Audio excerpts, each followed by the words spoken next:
Well, hello everyone, and welcome to yet another episode of Harebrained Games, the Week in Games. It's been interesting. We have Valentine's Day in our rearview mirror. I was able to spend some quality time making Chinese food and spending some time with my wife. We're very busy, so it's very rare. She thinks Valentine's Day is a big scam, so we go ahead and just eat a meal in our home, watch a show, and do what we normally do anyway.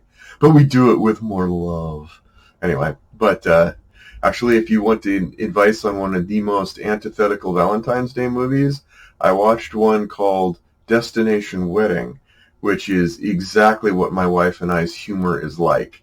If you want a movie about love and connection and feelings and conquering all and Hallmark-like endeavors, you want the opposite of this movie. It is the best romantic comedy Keanu Reeves has ever produced.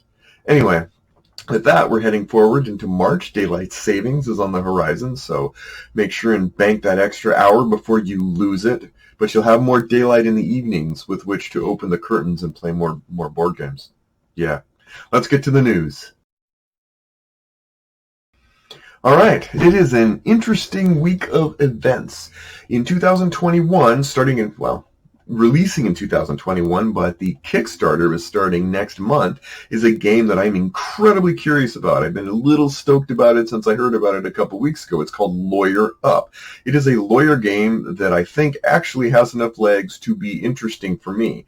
Legal games tend to be like matching pattern, like they don't... I haven't found one yet that's been like, wow, this really is like being in a little courtroom kind of thing. So no Perry Mason board game movie equivalents. Lawyer Up is done by the designer of Forbidden Stars, one of the top-notch space games ever. Just incredible gaming. So I have a lot of trust in this particular individual, especially since they've been working on it for several years. It starts in Kickstarter in next month, and it's called Lawyer Up. In other news, huge surprise, another Marvel game is on the horizon. That's right, Marvel United is a game to 1 to 4 players. It's a co-op game, very simple, sort of like kids' cute art. Many years ago, I worked on a game called Marvel Superhero Squad Online, one of my favorite experiences ever, where Marvel Superhero Squad Online was basically taking the iconic Marvel superheroes and making kid versions of them. I had a blast making that game. It's not currently alive anymore. It did shut down the servers a couple years ago, but man, it was a blast. But this game doesn't look nearly that good. But still, I have been wrong before. I'll be wrong again someday. And Marvel, I'm kind of saturated with, so I'm moving on. You may want it, you may not. If you're not, then you might want to take a look at the other side of the comic universe, because up and coming is Wonder Woman Challenge of the Amazons. This is a game from Prospero Hall, which has 2 titles that I've enjoyed recently, Horrified, top notch, and Top Gun, very, very cool strategy game. So I have faith in them. So yeah, so if you like those, you'll probably like Wonder Woman, because, wonders never cease. In other news, Middle-earth fans, rejoice. I know that it's been a drought of at least 4 or 5 days since a Lord of the Rings themed newsworthy item has come about, but wait no minute further. In 2012, we had Lords of Middle-earth, the expansion for War of the Ring. In 2016, we had Warriors in Middle-earth. And now, in 2020, we have Kings of Middle-earth making its way to our shelves this year. I'm not sure why these expansions need to always be during an election year, but whatever. It's probably because it's so electric to play. This new expansion has some siege rules that look very interesting, new king figures and rules, and some shadow unit army changes that might make it a little more interesting. And also I hear that in Kings of Middle-earth, if you can get Sauron all the way from his side of the map to the other side, you can put another Sauron on top of him, and then he can start moving backwards. Yeah. Anyway, let's get to my question of the week.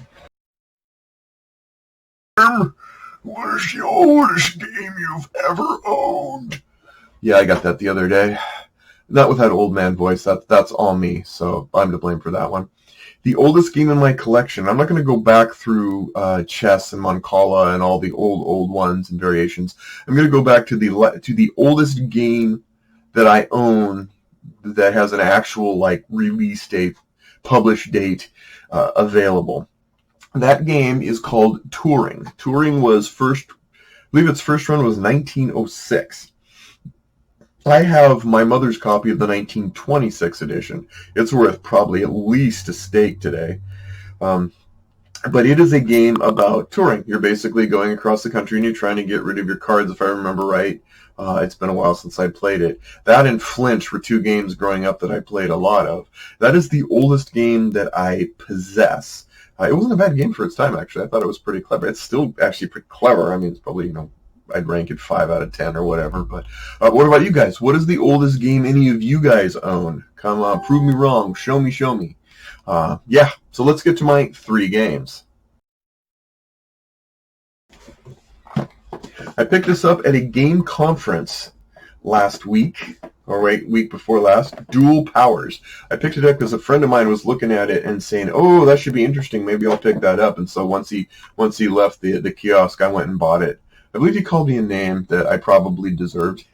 Anyway, Dual Powers is about the revolution in Russia in 1917. It's 1 to 2 players. I saw my friend and his other friend playing it during the convention, and it looked interesting enough. It's pretty simple. It's not a deep war game, but it also looks pretty clever, and it's a sort of an area control game where you're vying for position in the ugly affairs of 1917.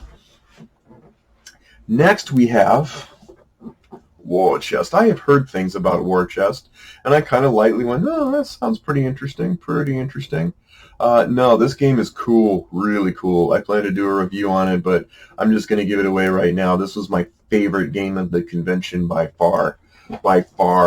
Easy to teach, easy to play, big blast. Bought the expansion right away. And then I got a recommendation a few weeks ago from someone online who said this game was kind of like a Mage Knight equivalent, like a little Mage Knight thing. And so I thought I'd pick it up. I haven't played it yet. I've cycled through the rules. The rules are pretty wordy. Not entirely. I think it's one of those ones you have to set up and kind of go through to really grok. And with that, let's get to my alphabet soup. So we're at N. N was not a target-rich opportunity. I did not have a lot of games with N, or for that matter, O. And so I'm going to go with what I have. I'm surprised, hot on the heels of M, which had a huge deluge of games that started with them. N, not so much. Top of the line, though, has to go to Nemo's War. It continues to amaze me. The additional expansion pack was a little tiny set of cards, and yet it makes such a big difference. This game is fine-tuned. This game is adventure and excitement on the high seas. I play it every time. I feel good about it. I always think I score better than I do, but I enjoy it. It feels like a story. It's got a wide breadth of scaling for how well you did, so it's not just like I win, I lose, because then I'd always lose. Bottom of the barrel, Knight of the Grand Octopus. I got this as a screaming deal for $2, and maybe it was worth that. I've heard that it gets a little more strategic if you play it more and more, but that's like saying cod liver oil will get tastier if you drink it more and more. There might be some truth to that. I think, in all honesty, I think you probably, with the way Knight of the Grand Octopus plays, you're really just kind of doing a lot of guesswork. And if you guess other people better, you'll probably do well with it. But why? Anyway, came out of nowhere. This is a game from the past that probably no one's ever heard of, but way back when Toys R Us was a real store, I picked up a game called Neopets. Now, Neopets was a huge phenomenon for many years, just like a big deal. Everybody was into Neopets. And so this game, Adventures in Neopia, came out. I loved it. It had really cool mini games that were very different. And so you'd play this sort of Mario Kart game on this board, and you'd have these mini games, and they were dexterous. It was great. I've really liked that concept, and someday I would like to do a board game that uses similar kind of mechanics. I like games that have sort of mini game experiences. SEAL Team Flicks, with its flicking games, even different kind of mini games. Space Cadets, that has sort of like different sort of games that you have to play in your role as on the ship. Really like that one. That one just came out of nowhere and surprised me. Riches to Rags. What game starts with N that I really like that just kind of tanked? None of them. All of them started off with like decent expectations. None of them really fell off the map, so I have nothing in that category this week. Rags to Riches was Near and Far. Now, Near and Far wasn't raggy. It wasn't down in the wow, this game sucks. It was like, it's okay. I played it a couple times, thought, clever narratives. It was amusing, but then the expansion came out with the solo opportunities, and then it became this enriching story. I really, really got into it then. So Near and Far, and Sleeping Gods by the same designer, coming out this year on Kickstarter, is also something I'm looking highly forward to. Meaty Mighty Manwich game, Nevsky. Nevsky is from the designer of Labyrinth, The War on Terror. It is so unique. Usually you have games where you've got little squad, you're down at the tactical level, you're moving your units, or you have games at the grand strategic level, like I'm moving this block and it represents hundreds of thousands of men. Nevsky is in the middle in that you are rallying forces, trying to keep them paid enough to stay in the field, moving them at times to places strategically, it's not a big battlefront war, and then keep all that rolling, and then making sure you're paying for them to stay, with goods and services, and like it takes all of that, sort of like Quartermaster General felt for like taking care of supplies. This one is too. It's more like how you actually tangibly move forces between the Russians and the Teutons, and move them together. It's unlike any other game, but definitely not something you could sit down and play over a cup of tea with Aunt Mabel. Unless Aunt Mabel was a raging board gamer, in which case, by all means, rock on, because Mabel's a cool name. Test of Time, Netrunner. I played so much Netrunner. I gave up trying to collect everything over time, and I gave up because it's really, really competitive community for people, but not for me. That game that is the test of time. Netrunner, it is. Comeback Tour, I would love to see Nexus Ops revisited and brought back into the fold. I remember the gimmick was you had units that you could see with a black light, so if you turn the lights off, you could play the game. I think that would be cool to take advantage of again, but it's a really tight, crowded area control game that I think deserves to be revisited by somebody somewhere in the future. Honorable mentions. Theme, Knights of Fire Battle for Budapest was a crazy good theme, and I think that they tapped into that theme really well to give this bleak